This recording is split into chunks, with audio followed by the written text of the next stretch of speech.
So man, I go by the name of Charlie Wayy, 2 Y's, from the Bronx. What part of the Bronx? Sorry. I'm from Webster Houses, 169 for Webster, 1200. Still there? Oh, of course. How is it out there when people know you're doing your thing, and how does your neighborhood,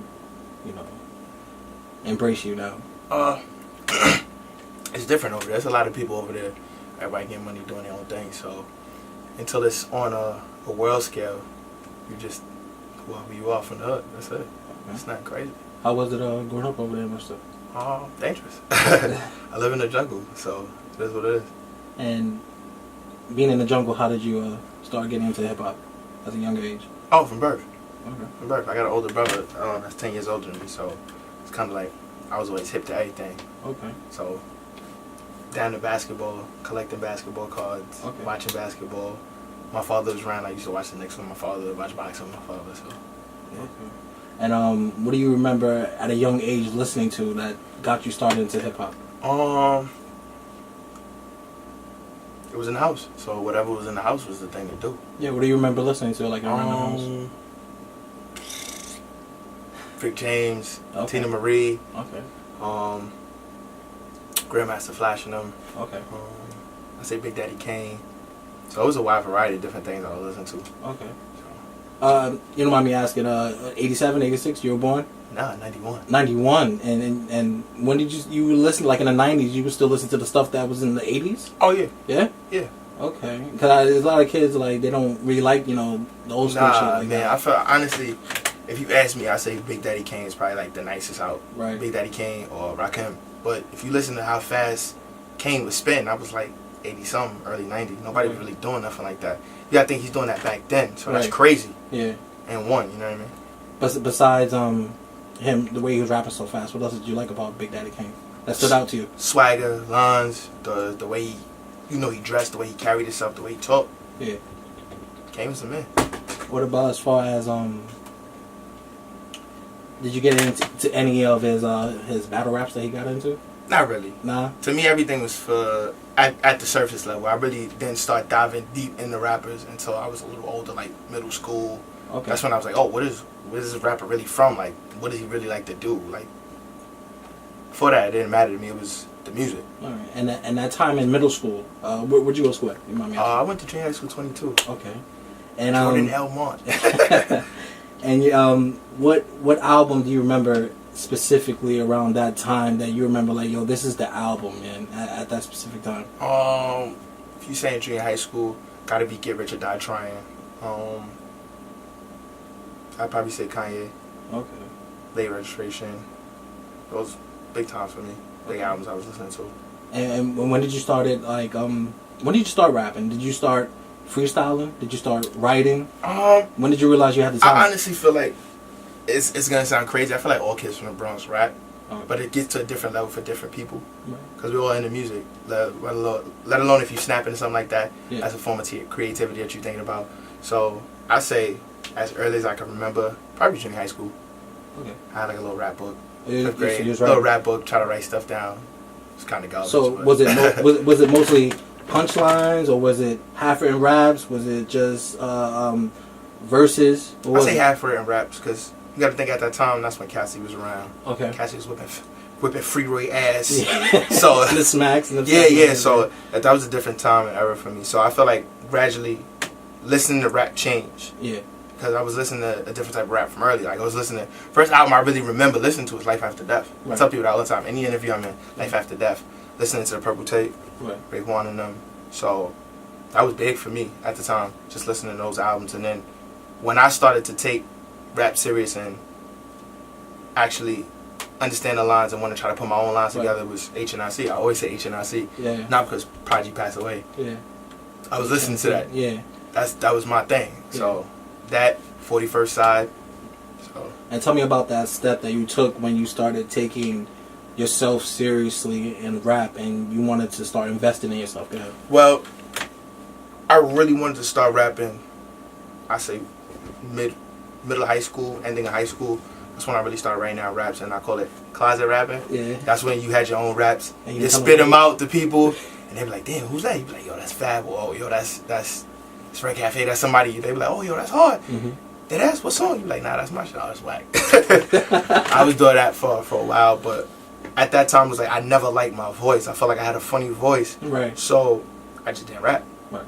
But then my brother was always making music, making beats, writing songs, and I felt like that was something I wanted to do. Yeah. So, I would try to get around it any way I could. Like, all right, you know what? I'm trying to make beats. I was terrible at making beats. And I was like, you know what? Like an engineer, let me try to level stuff out. Right. So, I was working for a little bit, but then I found myself trying to correct certain lines he was doing, or certain lines certain people were doing when they was recording in my house. Right. So then I was like, you know what? I'm just gonna muscle up. My voice is my voice. I'm a man. Like, this is me. I gotta embrace that. So then I was like, I'm with the raps. And tell me about that. As far as your first time in the studio, it was in your house. Like you had your own studio in your house. My first real raps recorded were in my house. Me and Ricky Mapes. You both in your room. Yeah. For me. Yeah. And then that's kind of how our friendship like leveled up. At the time, he was our class. Okay. So, rapping in my house, working on songs, doing covers, little stuff like that.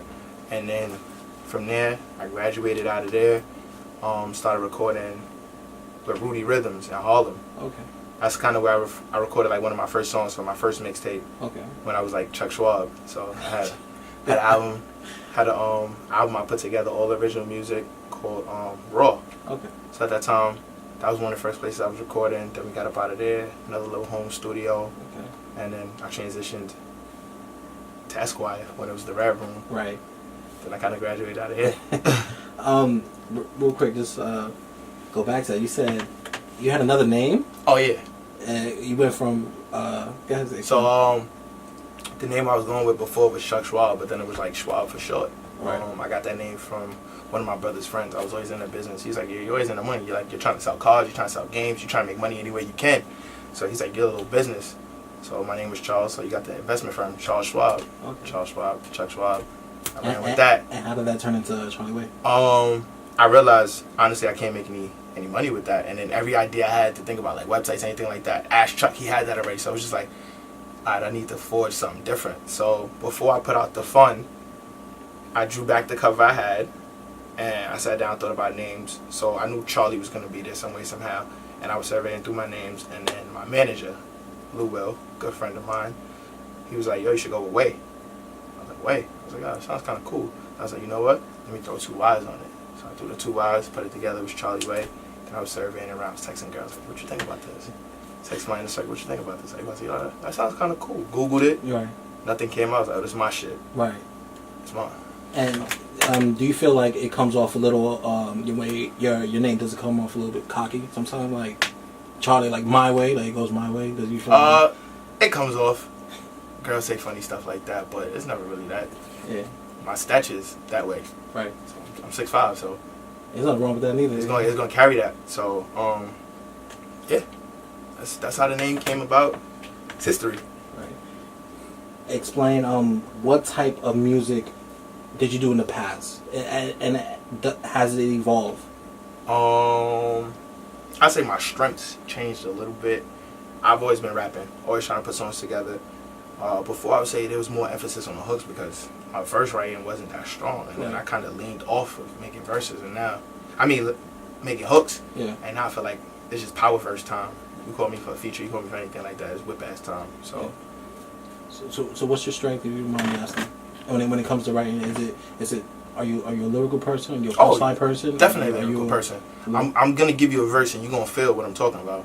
Right. Sometimes it's gonna be super witty, sometimes it's gonna be over the top, but I'm always gonna harp on something. I'm gonna grab you, and you're gonna feel what I'm talking about. Let's real quick talk about your first mixtape. As Chuck Schwab or Charlie Wayy? Let's do Chuck Schwab because we gotta do everything. So Chuck Schwab, I had 13 joints. Okay. On my first project called Raw. You probably Google that and find that. All original music. Took my time, wrote different songs, had different meanings to it.